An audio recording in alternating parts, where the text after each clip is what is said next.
আসসালামু আলাইকুম। আমি আজকে দেখাবো কিভাবে আপনি আপনার ফোনের পাওয়ার বাটন চাপ না দিয়েই ফোনের স্ক্রিন অন এবং অফ করবেন শুধুমাত্র ডাবল ট্যাপের মাধ্যমে। ডাবল ট্যাপ দিলাম স্ক্রিন অন, ডাবল ট্যাপ দিলাম স্ক্রিন অফ। পাওয়ার বাটন ছাড়াই আপনি স্ক্রিন অন অফ করতে পারবেন। চলুন তাহলে মূল প্রসেসটি ভিডিওতে দেখা যাক।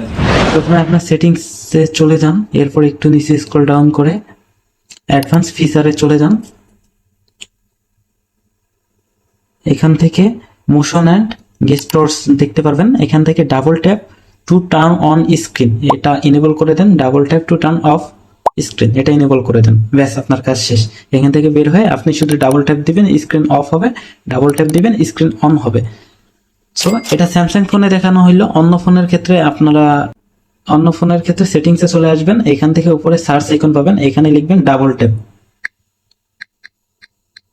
ডাবল লিখবেন, ডাবল লিখলে এখানে double tap screen turn off এই লেখাগুলো এখানে পাবেন, এখান থেকে এনেবল করে দিবেন। সব ফোনেই এই অপশনটি ডিফল্ট ভাবে দেয়া থাকে, আপনারা একটু খুঁজে ট্রাই করবেন, হয়ে যাবে। ধন্যবাদ। এভাবেই খুব সহজে আপনি পাওয়ার বাটন ছাড়াই স্ক্রিন অন এবং অফ করতে পারবেন। ধন্যবাদ।